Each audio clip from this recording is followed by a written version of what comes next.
అందరికీ నమస్కారం. నా పేరు శ్రీనివాస్. మీరు చూస్తున్నారు Srinu social connect YouTube channel. Friends, మంచి మంచి టాపిక్స్తో మీ ముందుకైతే వస్తా. దయచేసి ఒక లైక్ ఇచ్చి నన్నైతే సపోర్ట్ అయితే చేయండి. మంచి మంచి టాపిక్స్తో మీ ముందుకైతే వస్తా. ఇక లైక్ చేయకుండా టాపిక్లకు అయితే వెళ్ళిపోదాం. మన ఇండియాలో ఒక ముస్లిం ఎమ్మెల్యే మన ఇండియన్ నేషనల్ సాంగ్ని అవమానించేసినాడు. అసలు వందే మాత్రం, మన ఇండియన్ నేషనల్ సాంగ్ వందే మాత్రం, ఈ సాంగ్ని అవమానించేసినాడు. నిజం అంటే నేషనల్ యాంథమ్ వచ్చి జనగణమన, నేషనల్ సాంగ్ వచ్చి వందే మాత్రం. కానీ ఒక ముస్లిం ఎమ్మెల్యే వందే మాత్రం సాంగ్ని మేము పాడము, ఏ ముస్లిమ్స్ కూడా వందే మాత్రం సాంగ్ని పాడలేము. ఎవరు కూడా ముస్లిమ్స్ని వందే మాత్రం పాడమని అసలు ఒత్తిడి చెయ్యలేరు అని ఒక బిగ్ స్టేట్మెంట్ అయితే ఇచ్చేసినాడు. ఇది ఇండియాలో ఒక లెక్కలో చెప్పాలంటే పెద్ద కాంట్రవర్సీ అయితే అయిపోయింది. అసలు ఏం జరిగింది, దీనికి ముందు ఏం జరిగింది, అసలు దీని గురించి అయితే మనమైతే మాట్లాడుకుందాం. అంటే ఇప్పుడు నేషనల్ సాంగ్ వచ్చి వందే మాత్రం ప్రతి ఒక్కరూ పాడాల్సిన సాంగ్.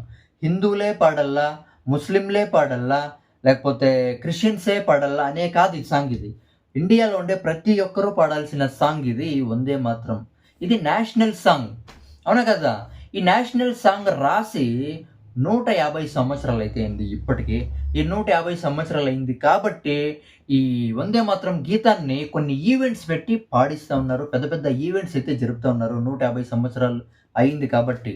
ముంబైలో కూడా ఒక ఈవెంట్ అయితే జరిగింది. ఎవరంటే బీజేపీ అధ్యక్షుడు అమిత్ సాటం అంటే ఒక ఈవెంట్, పెద్ద ఈవెంట్ అయితే జరిపిస్తాడు. ఆ ఈవెంట్కి Samajwadi party MLA Abu Azmi Muslim ఎమ్మెల్యేని అయితే ఇన్వైట్ అయితే చేస్తాడు. బహిరంగంగా అందరికీ తెలిసేట్టుగా ఇన్వైట్ అయితే చేస్తాడు. ఎక్స్లో కూడా ట్యాగ్ అయితే చేస్తాడు అబు ఆజ్మీ రావాలని. కానీ ఆ టైంలో చెప్తాడు, మేము వందే మాత్రం గీతాన్ని పాడలేము, ఎవరు ప్రెషర్ చేయొద్దు.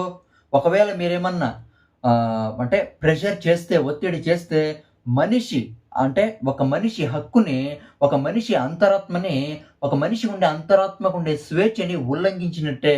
సుప్రీంకోర్టు కూడా చెప్పింది, ఒక మనిషి మతాన్ని, ఒక మనిషి అంతరాత్మకు ఉండే స్వేచ్ఛని ఎవ్వరూ కూడా బలవంత పెట్టకూడదు అనేది సుప్రీంకోర్టు అయితే చెప్పింది.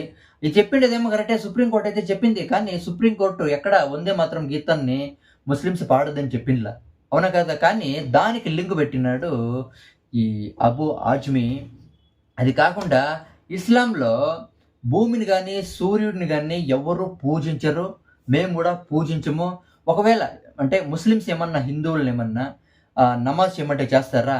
అదే తర మేము కూడా వందే మాత్రం పాడము.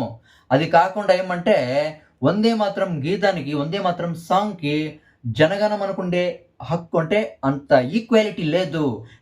జనగణమనకుండే రైట్స్, జనగణమనకుండే ఇంపార్టెంట్ వందే మాత్రంకి లేవు అని చెప్పినాడు. అంటే వందే మాత్రం కంటే జనగణమనకుండే ఇంపార్టెన్స్ వందే మాత్రం కూడా ఇవ్వాలని కొన్ని పిటిషన్స్ అయితే వేసింటారు కొంతమంది. అంటే దానికి ఏమేమి ఇంపార్టెన్స్ ఉందో దీనికి కూడా ఇవ్వాల, వందే మాత్రం కూడా ఇవ్వాలని కొంతమంది పిటిషన్స్ అయితే వేసింటారు. దీన్ని సుప్రీంకోర్టు అయితే కొట్టేస్తుంది. దాన్ని కూడా గుర్తు చేసుకున్నాడు. ఎవరు కూడా వందే మాత్రం పాడమని ముస్లిమ్స్ని ఒత్తిడి చేయొద్దు, ప్రెషర్ చేయొద్దు అని ఒక కాంట్రవర్సీ స్టేట్మెంట్ అయితే చేసినాడు.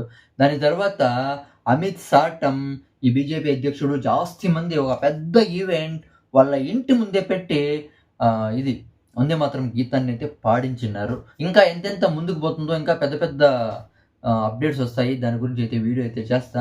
ఇది కరెక్టా కాదా మీరైతే కామెంట్ అయితే చేయండి. ఇది కరెక్ట్ కాదు అని అయితే నాకైతే అనిపిస్తుంది. దీని గురించి మీరేమనుకుంటారో కామెంట్ అయితే చేయండి. బై.